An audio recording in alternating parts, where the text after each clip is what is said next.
Chapter 45. In the kingdom of Tarikart, the Monkey King shows his powers. The story tells how the great sage Monkey pinched Friar Sand with his left hand and Pig with his right. The two of them realized what was happening and sat there on high, their heads bowed in silence, while the Taoists lit their lamps and shone them all around as they searched. The three of them looked just as if they really were made of clay covered with gold leaf. "If no evildoers have been here," said the great immortal Tiger Power, "how have the offerings all been eaten?" "It looks as though people have eaten them," said the great immortal Deer Power. "The fruit with skins has all been peeled and the stones have all been spat out of the stone fruit.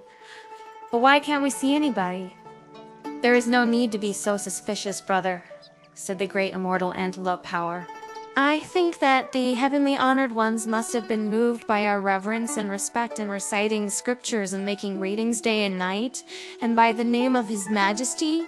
Evidently the three pure lords came down to the mortal world to enjoy these offerings. I suggest that we should worship the heavenly honored ones before they fly away on their cranes. We should beg them for some holy water and golden elixir pills that we can present to His Majesty, and thereby win credit for giving him immortality."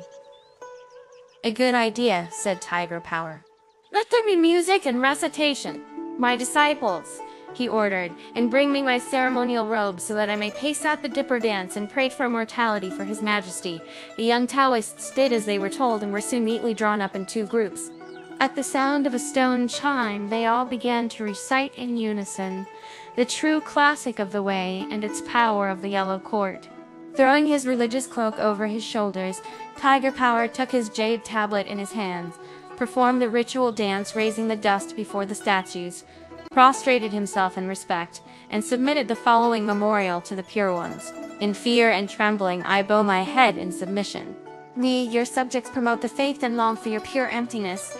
We are suppressing the low vulgarity of Buddhist monks and gaining respect for the brilliance of the way. A holy temple has been built by command of His Majesty the King. Many an offering has been set out and the dragon banners hang high, candles burn all night, and incense smokes throughout the day. We worship with complete sincerity, respect, and devotion. Now that you have honored us with your presence, we beseech you before you go away in your immortal chariots to grant us tablets of golden elixir and holy water, that we may present to His Majesty, bring him life as long as the southern hills." Pig felt most uncomfortable at all this, and he murmured under his breath to Monkey, "We shouldn't have stayed to be prayed to after eating the stuff." "How are we going to answer their praying to after eating the stuff?" "How are we going to answer their prayers?" Monkey gave him another pinch, opened his mouth, and called out, "Cease your worship, young immortals. We have just come from a peach banquet, so we did not bring any golden elixir or holy water today. We will present you with some another day. We will present you with some another day." When the priests, young and old, heard the statue speaking, they all twitched at their clothes and trembled as they said, "My lord, a living, heavenly honored one has come down to earth. Don't let him go. Whatever you do, get him to give us a recipe for eternal life." Tiger Power then stepped forward, bowed again, and said, raising the dust while kowtowing in the sincerity of, "My heart, your humble servant dutifully worships the three pure ones. Since coming to this country, we have promoted the way and suppressed the Buddhist clergy. His Majesty adores the way and respectfully wishes to prolong his years, which is why we held this great service to heaven and recited scriptures all night. We are most fortunate that you heavenly honored ones have not disdained from descending in your holy chariots and have appeared in person. We beg you in your mercy to grant us the great boon of a little holy water to lengthen the lives of your disciples." "They must be desperate to get it, praying for it again," muttered Friar Sand under his breath to Monkey, giving him a pinch. "Then let's give them some," said Monkey. "But where will we get it?" mumbled Pig. "Watch me," said Monkey. "When I get some, you'll have some too." The Taoists had by now finished playing their music. "Young immortals," said Brother Monkey, "there is no need to prostrate yourselves. I did not originally want to leave any holy water with you in case it destroyed your offspring of immortality, but there would be no difficulty at all about giving you some." When the Taoists heard this, they all prostrated themselves, kowtowed, and said, "We beg and implore the heavenly honored one to grant your disciples some in recognition of the respectful devotion." We have widely taught the way in its power and won the respect of the king for our sect of mystery. Very well then, said Monkey Fetch, a vessel. The Taoists all once again now towed in thanks. Tiger Power, who liked to show off, carried in a great earthen jar that he placed in the hall. Deer Power put an earthenware dish on the table for offerings, and Antelope Power took the flowers out of a vase and put it between the other two containers. Withdraw from the hall, all of you, ordered Monkey and screen us off. The secrets of heaven must not be revealed. Then we can give you some holy water. The priests then all prostrated themselves below the steps outside the hall and shut the doors.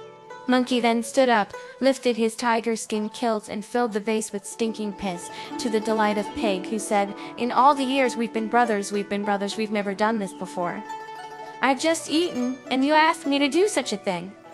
The idiot then lifted his clothes and noisily filled the earthenware dish. The sound was like that of a torrent pouring down the mountainside. Friar Sand half filled the earthen jar. Then they all straightened their clothes, sat down again, and said, "Come and receive the holy water, young immortals." The Taoist elders then pushed the screens aside and kowtowed in worship and gratitude. When the jar was carried out and put together with the vase and the dish, they called, "Disciples, fetch me a cup to try some." The younger Taoists fetched a teacup and handed it to the elders. The elder filled the cup, drained it, and made a show of wiping his mouth and smacking his lips. "Ain't it good, brother?" asked Deer Power. Pursing his lips together, the most senior of the elders said, "Not very." "Tastes a bit off. Let me have a taste," said Antelope Power. When he had drunk a mouthful, he said, "Tastes rather like pig's urine." When Monkey heard this, from where he was sitting up there, he realized that his plans had been foiled. "I'm gonna play a trick just for the hell of it for them to remember me by." Then he shouted, "Oh wait, what nonsense you imagine! What three pure ones would ever descend to earth? Let me tell you our real names. We are Buddhist monks from the Great Tang, traveling west on imperial orders. Having nothing else to do this pleasant evening, we decided to come down to your temple halls. We had eaten the offerings and were sitting here chatting when you started kowtowing to us and worshipping us. How did you expect us to reply? What you've been drinking there isn't holy water. It's our piss." Hearing this, the Taoist priest shut the doors and started throwing rakes, brooms, tiles, and stones wildly into the hall. Splendid Brother Monkey tucked Friar Sand under his left arm and Pig under his right, rushed out through the door, and rode his clouds straight back to the abbot's lodgings in the Deep Wisdom Monastery. The three of them went back to bed without disturbing their master. It was soon the third quarter of the fifth watch, when the king held his dawn court audience, at which the civil and military officials and the 400 courtiers were all assembled under the crimson light of the silken lanterns and amid clouds of smoke from the incense burners. At just this time, the Tang priest woke up and called, "Disciples, come with me when I go to show my passport and obtain an exit permit." Monkey, Pig, and Friar Sand got out of bed and into their clothes quickly, then stood waiting in attendance on the master. "Master," Monkey reported, "the king here trusts those Taoist priests. He promotes the way and persecutes Buddhist monks. I'm afraid that if you say the wrong thing, he'll refuse you an exit permit. We had better escort you to the palace." The Tang priest was delighted with this suggestion. He put on his brocade cassock, Monkey took the passport, Pig carried the begging bowl, and Friar Sand the monastic staff. The luggage and the horse were entrusted to the care of the monks of the Deep Wisdom Monastery. They went straight to the Tower of 5 Phoenixes at the palace gate, where they bowed to the eunuch on duty and told him their name. They said that they were monks from Great Tang in the east on their way to fetch the scriptures, who had come to show their papers and obtain an exit permit, and they asked him to pass the message on. The officer of the gate went straight to the throne hall, where he prostrated himself by the steps and reported, "There are 4 monks outside awaiting your majesty's command by the Tower of 5 Phoenixes. They say they are from the Great Tang in the east and going to fetch scriptures." "Too, they are from the Great Tang in the east and going to fetch scriptures." To this, the king replied, "Do they have to come looking for their deaths here? Can't they do it anywhere else? Why didn't the police capture them and bring them here under arrest?" The king's tutor slipped forward to submit this memorial. Great Tang in the east is in the southern continent of Jambu. It is known as the Great Land of China. It is over 3,000 miles from here, and the way is beset with many a demon. These monks must have some magic powers if they dared to travel west. I beg your majesty to receive these monks who have come from the far country of China, inspect their travel papers, and let them proceed. Then you will be preserving good relations with China. The king approved this suggestion. The Tang priest and his disciples were summoned to the throne hall, where they stood in a row before the steps and submitted their travel document to the king. The king had just opened the document and started reading it when the eunuch gate officer came in to report again. The 3 teachers of the nation are here. This threw the king into such a fluster that he put the paper away, hurried down from the throne, told his attendants to fetch embroidered stools, and went out to meet the Taoist masters. Sanzang and his disciples turned round to look, and saw the 3 great immortals come majestically in, followed by a pair of page boys with their hair in bunches. They walked straight in while the civil and military officers all bowed low, not daring to look up. As they entered the throne hall, they did not deign to bow to the king, who asked them, "Teachers of the nation, why have you honored us with your presence, although we have not yet invited you?" "I have something to report," the most senior of the Taoists replied. "Where are those 4 Buddhist monks from?" "They have been sent from Great Tang in the east to fetch the scriptures from the western heaven," the king replied, "and they are here to obtain an exit permit." The 3 Taoists clapped their hands with delight at this news. "We thought they were already gone, but they are still here." "What do you mean, teachers?" the king asked in astonishment. "They have only just come to report their names. I was on the point of handing them over to you to use as you will when my tutor made a very sensible suggestion. Out of consideration for the great distance they have come, and also to preserve good relations with the land of China, I sent for them a moment ago and was just examining their papers when you 3 teachers raised this question. Have they offended or harmed you?" To this, the Taoist replied with a smile, "What your majesty does not yet know is that they arrived yesterday, killed 2 of our disciples outside the east gate, released. The 500 captive Buddhist monks smashed our cart, broke into our temple at night, destroyed the statues of the 3 pure ones, and stole their offerings.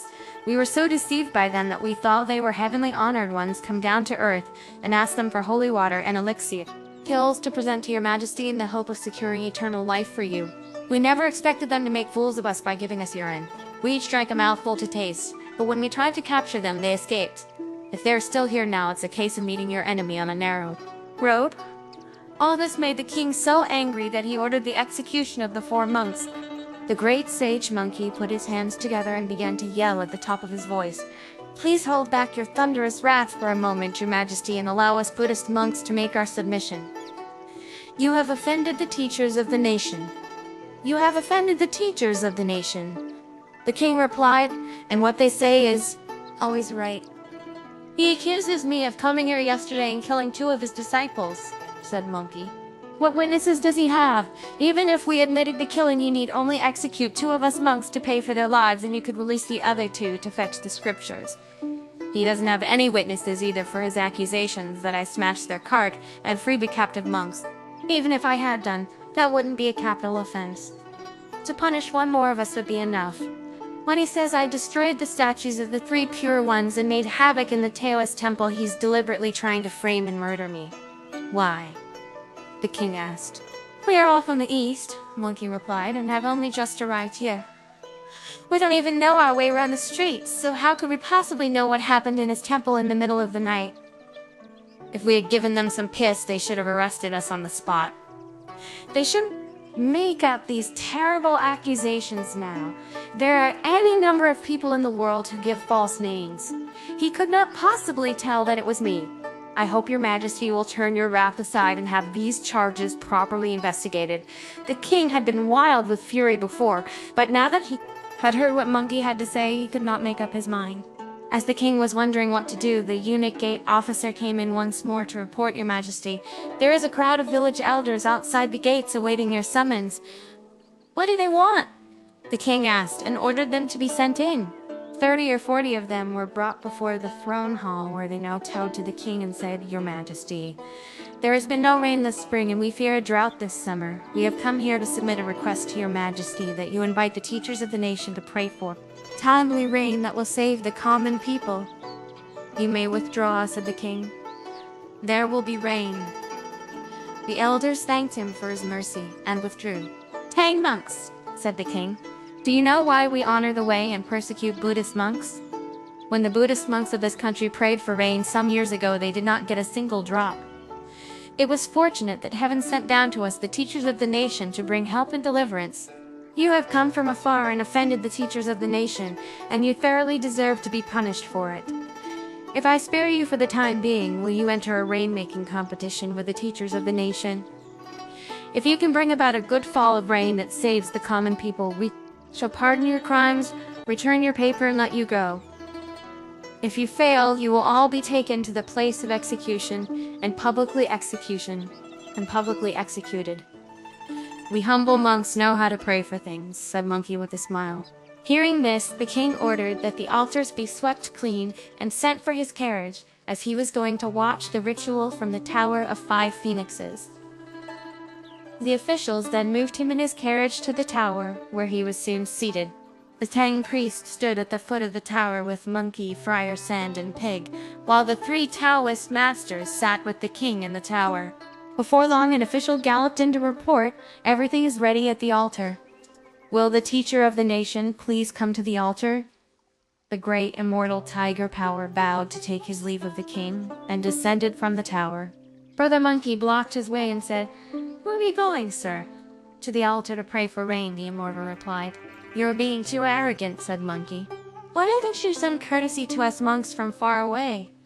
"Oh well, a mighty dragon can't crush a snake in its lair. You go first, but you'll have to explain to His Majesty." "Explain what?" the great immortal asked. "If we both pray for rain at the altar," Monkey replied, "how will we know whether it's your rain or mine? It'll be hard to tell who should get the credit." When the king heard this up on his tower, he was discreetly delighted as he said, "That little monk talks sense." Friar Sand too hid a smile. As he thought, the king doesn't realize that Monkey hasn't even started showing how much sense he has in him. "No explanations will be needed," said the immortal.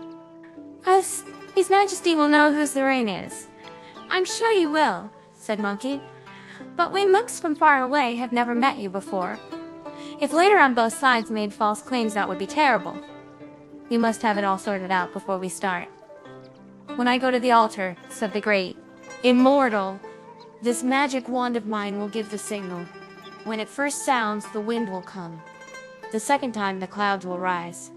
The third time, it will bring thunder and lightning. The fourth time, it will rain. The fifth time, it will rain. The fifth time, the clouds will break up and the rain will finish." "Splendid," said Monkey with a laugh. "I've never seen anything like that." "Please go ahead." The great immortal then strode straight to the gates of the altar compound, followed by Sanzang and his disciples. They looked up to see a raised terrace over 30 feet high. To the left and right of it were planted banners, bearing the sign of the 28 zodiacal constellations, and clouds of fragrant smoke rose from an incense burner on a table set at the highest point on the altar. At each end of the table was a candle holder with candles burning brightly. Beside the incense burner was a golden tablet inscribed with the titles of the gods of thunder, and below the burner were 5 great vats, all filled with clean water. Sprigs of willow floated on them, and on the willow was an iron plate bearing the talisman of the commander of thunder. To the left and right of these were 5 stout posts, on which were written the names of the 5 barbarian thunder heralds. By each post stood 2 Taoist priests ready to strike them with iron hammers. Behind the terrace, many Taoist priests were writing things out, and in the middle of them was a stove for burning paper and some model figures representing the messengers who carried the charms and the local gods who supported the Taoist teachings. The great immortal walked straight into the altar enclosure, and without any show of modesty went straight up the altar mound and took his place. A young Taoist at his side handed him several yellow pieces of paper that had spells written on them, and a precious sword. Holding the sword, the great immortal recited a spell and burnt a spell on a candle. 2 or 3 of the young Taoists, standing below the altar mound, passed him a model figure holding a spell and a written document, both of which he also lit and burnt. Then there was a loud report from the wand, and up in the sky the signs of a wind blowing up could be seen. "This is bad," muttered Pig. "The Taoist really has got some powers." He just had to sound his wand once to make the wind blow. Keep quiet, brother, said Monkey, and don't say anything else to me. Look after the master while I get busy. The splendid great sage then plucked out one of his hairs, blew on it with magic breath, called change, and turned it into an imitation monkey who stood by the Tang priest while his true self escaped, rose up into the air and shouted, "Who's in charge of the wind?" This threw Granny Wind into such a fluster that she held her cloth bag closed, while young Master Sun tied the string round the mouth. They both came forward and bowed to him. "I'm protecting the holy priest from Tang on his journey to the western heaven, to fetch the scriptures," Monkey said. "We're now having a rainmaking competition with an evil Taoist in the country of Terrycart. Why are you helping him instead of me? If you put your wind away, I'll let you off. But if there's even enough wind to move a whisker in that Taoist's beard, I'll give you 20 strokes each with my iron cudgel." "We wouldn't dare help him," said Granny Wind, and the wind then stopped. In his impatience, Pig started to yell wildly, "Give up! Give up! Give up! You've sounded your wand and there's not a breath of wind. Come down now and let us go up." Once again the Taoist took his magic wand, burnt spells, and made a report with the wand. The sky filled with clouds. "Who's spreading the clouds out?" the great sage asked up overhead. Boy Cloud Pusher and young Lord Mist Spreader bowed to him. Once again Monkey explained what had happened. Cloud Pusher and Mist Spreader put the clouds away, and the sun shone brightly once more in a clear sky. "This teacher has been fooling the king and hoodwinking the common people," laughed Pig. "He doesn't really have any powers at all. His wand has sounded for the second time, and there's not a cloud to be seen." By now the Taoist was getting anxious. Leaning on his sword, he let down his hair, said the words of a spell, and cracked his magic wand for the third time. From the southern gate of heaven, the heavenly Lord Dang led Grandfather Thunder and Mother Lightning to bow to Monkey in midair. Monkey told them what had happened and asked, "Why are you being so dutiful? What sort of orders are they you're obeying?" "The Taoist really does know the 5 laws of thunder," the heavenly Lord Dang replied. He issued the right document, burned the summons, and alarmed the Jade Emperor, who issued an edict to the offices of the Universal Honored One of the 9th Heaven who responds to the Primal with the sound of thunder. "We are going on imperial orders to help Grandfather Thunder. We are going on imperial orders to help Grandfather Thunder and Mother Lightning make rain." "In that case, you better stay where you are and let me sort things out," said Monkey. And indeed the thunder did not sound, nor did the lightning flash. The Taoist was becoming more anxious than ever. He lit more incense sticks, burnt charms, said incantations, and sounded his wand once more. The Dragon Kings of the 4 seas all gathered in midair. "Where are you going, Ao Guang?" Monkey asked. The 4 Dragon Kings, Ao Guang, Ao Shun, Ao Quinn, and Ao Run, came up and bowed to him. He told them what had happened and said, "When I troubled you the other day, you didn't succeed. I hope you will help me again today." "We hear and obey," replied the Dragon Kings. Monkey then Ao Shun, "I am very grateful to your son for capturing the monster and saving my master the other day. That wretch is being kept in chains in the sea," the Dragon King Ao Shun replied. "I have not ventured to deal with him on my own initiative, and I would like to ask you, Great Sage, to decide on his sentence." "Deal with him however you think fit," replied Monkey. "Now I would like you to do me a good turn." That Taoist has now sounded his wand 4 times, so it's my turn to perform now. As I don't know how to use charms, burn talismans, or sound a magic wand, I'll have to ask you gentlemen to help me out. We would not dare disobey a command from the great Sage, Heavenly Lord Dang replied. "But we can only act when proper orders are given. Otherwise the thunder and the rain will happen at the wrong times, and the great sage will lose his credibility." "I'll give the signs with my cudgel," said Monkey, to the horror of Grandfather Thunder, who protested, "But my lord, none of us can." "Take your cudgel." "No," said Monkey, "I won't be hitting you with it. When I point up with it the first time, I want wind." "We'll let the wind out," promised Granny Wind and young Master Sun. "The second time I point up, I want clouds." "We'll spread out the clouds," said Cloud Pusher and Mist Spreader. "The third time I point up with the cudgel, I want thunder and lightning." "We shall obey," said Grandfather Thunder and Mother Lightning. "The 4th time I point up with the cudgel, I want rain." Your orders will be carried out, the Dragon Kings replied. And the 5th time I point up with the cudgel, I want the sun shining in a clear sky. I won't have any disobedience or mistakes. Having given his orders, Monkey brought his cloud down, shook his hair, and put it back on his body. None of those with mortal, fleshly eyes could see what had happened. Monkey then called out in a loud voice, "Please finish now, teacher. You have sounded your magic wand 4 times without producing any wind, clouds, thunder, or rain. It's my turn now. The Taoist could stay at the altar no longer." He had to come down and allow Monkey to take his place while he went with a long face to climb the tower to see the king. "Wait till I go up with him and hear what he has to say," said Monkey.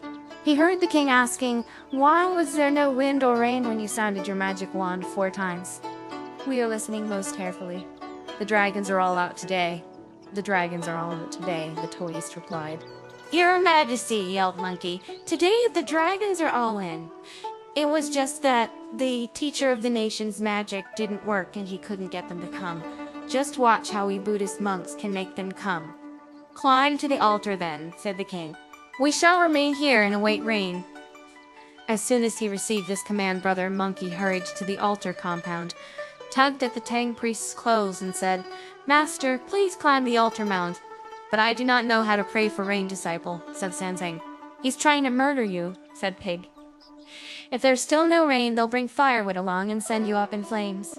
"You may not know how to pray for rain," said Monkey, "but you're good at reciting scriptures. I'll help you." Only then did the venerable elder start to climb to the altar. When he reached the top, he sat down with great dignity, settled his nature, brought his spirit under control, and quietly recited the Prajnaparamita Heart Sutra. As he sat there, an official messenger galloped up to him to ask, "Monk, why aren't you sounding a magic wand or burning charms and summonses?" "He doesn't need to," Monkey shouted back. "We pray in stillness and silence." The official returned to the king to report this reply.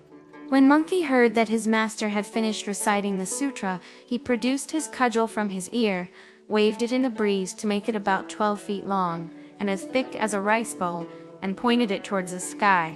As soon as Granny Wang saw it, she opened her leather bag, while young Master Xun untied the rope around its mouth. There was then the howling of a wind that tore off tiles and sent bricks flying throughout the city. It was evidently a splendid wind, not at all like ordinary ones.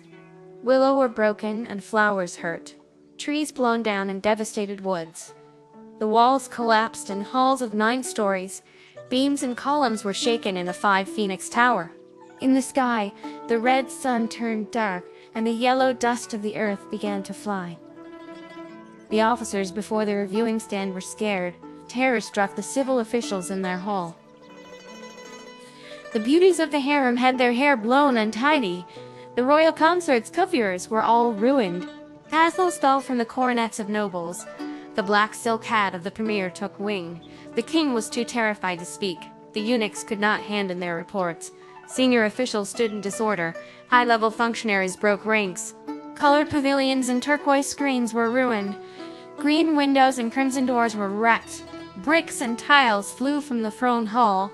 In the brocade cloud chamber doors leaned and partition were smashed. Vicious indeed was this terrible gale, making hard for the king to see his sons and driving the people from streets and markets. Every household firmly shut its doors. Just as this gale was at its height, Brother Monkey gave another display of his divine powers as he pointed his gold-banded cudgel up into the sky for the 2nd time. What could then be seen was the boy Cloud Pusher, young Lord Mispredator. The boy Cloud Pusher showed his divine magic, making great rock-like heaps that hung down from the sky. Young Lord Mispredator used his powers to cover the earth with thick, dense fog. All was dark in the 3 markets. Black were the 6 main streets of the city.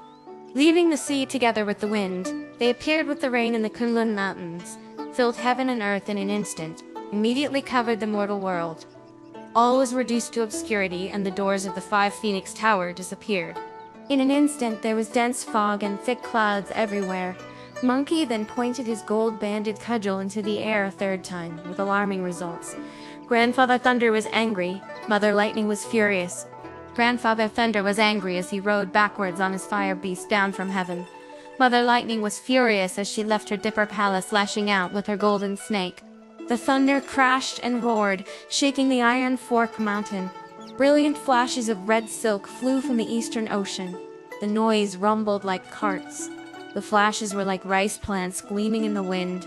The spirit of all living shoots revived. Many a sleeping insect came to life. It terrified monarch and subject alike. The sound made merchants nervously active. The thunder roared with the noise of an earthquake or landslide, so frightening the people in the city that they all burnt incense and imitation money. "There!" shouted Monkey familiarly. "Make sure that you kill me a few more corrupt officials who twist the laws and disobedient sons who do not do their duty to their parents as an example to the people." The thunder became louder than ever, and Monkey pointed his cudgel upwards for the fourth time. The dragons gave their orders, and Ram filled heaven and earth, as if the river in the sky was filling the heavenly gulf, and as fast as clouds passing over the ocean's gates. It pattered on the roof of the tower, splashed against the windows. Now that the river in the sky had flooded, white waves rolled along the streets. They moved around like a dish being picked up, splashed like water being tipped from a bowl. The lonely farmhouses were almost covered by the flood, which was nearly as high as the bridge across the river. The mulberry fields indeed were turning into sea, and dry land was under water in an instant. This was the help the dragons gave, as they lifted the Yangtze and poured the water down. The rain started at about 8 in the morning and lasted till around noon, by when all the streets inside and outside the capital of Terrycart were running with water. The king then issued a command. "Enough rain has fallen now. If there is any more, the growing crops will be drowned, and it will be a disaster." The officer on duty at the foot of the Tower of 5 Phoenixes whipped his horse and rode through the rain to say, "Holy monk, that is enough rain." Hearing this, Monkey pointed his gold-banded cudgel towards the sky again, and at once the thunder stopped, the wind fell, the rain ceased, and the clouds scattered. The king was delighted, and all the civil and military officials said in admiration, "What a marvelous monk." How true it is that however good you are at something, there's always somebody better. Our teachers of the nation are very effective at making rain, but when they ask for fine weather, the drizzle goes on for hours before clearing up. However can this monk make the skies clear the moment he gives the word, so that the sun shines bright on the instant, and there isn't a cloud to be seen for miles around? The king ordered that his carriage be taken back to the court, where he would return the Tang priest's passport with an exit permit and allow him to go. Just when he was placing the royal seal on the document, the 3 Taoists came in to stop him, saying, "Your Majesty, that rain was caused not by the monk, but by our efforts." "But you told me earlier that it did not rain because the Dragon Kings were not at home," said the king. When the Buddhist monk went up to the altar and prayed in stillness and silence, the rain came. How can you possibly try to take the credit from him? When I went to the altar, burnt the charms and samanzas and sounded my magic wand, the great immortal tiger power said, the Dragon Kings would not have dared stay away. No doubt they had been called elsewhere, which was why the authorities in charge of wind, cloud, thunder, and rain were all out. When they heard my order, they hurried here, which happened to be just when I was coming down from the altar, and he was going up to it. It was a coincidence that it rained then. Essentially, it was I who summoned the dragons and made it rain. The credit can't possibly go to him. In his confusion, the king took the suggestion seriously and was once again unable to make up his mind. Monkey took a step forward, put his hands together in front of his chest, and said, "Your Majesty, these heterodox magic tricks achieve nothing. The credit is neither his nor mine, but the Dragon Kings of the 4 seas are still in the sky here. I haven't sent them away, and they wouldn't dare. Leave on their own initiative. If the teacher of the nation can make the Dragon Kings appear, he can take the credit." This delighted the king, who said, "In the 23 years we have been on the throne, we have never seen what a live dragon looks like. You must both display your magic powers. Whoever can make them come, be he Taoist or Buddhist, will have the credit, and whoever fails will be punished." Of course, that Taoists did not have the power. In the presence of the great sage, the Dragon Kings would not have dared show their faces in response to a call from the Taoists. "We cannot do it," said the Taoists. "You summon them." The great sage looked up to the sky and yelled at the top of his voice, "Where are you, Aoguang? You and your brothers must show yourselves to me in your true forms." On hearing the summons, the Dragon Kings soon appeared in their true forms, writhing through the mist and clouds in the sky. They danced through the air to the throne hall. This was what could be seen: flying transformations coiling through the clouds. Their jade claws hung like white hooks, their silver scales danced with the brightness of mirrors. Vigor was in every strand of their floating white beards, and their horns rose proud and full of purity. Lofty were their foreheads, bright shone their round eyes. None can predict their appearance. Their flight is beyond appraisal. But when the rain was prayed for, it fell, and the skies cleared as soon as requested. These were holy and magical dragons surrounding the palace with luminous radiance. The king burnt incense in his palace hall, and the ministers bowed low in worship before the steps. "Now that your noble selves have granted us your presence, we need detain you no longer," said the king. "We shall have a Thanksgiving Mass," said another day.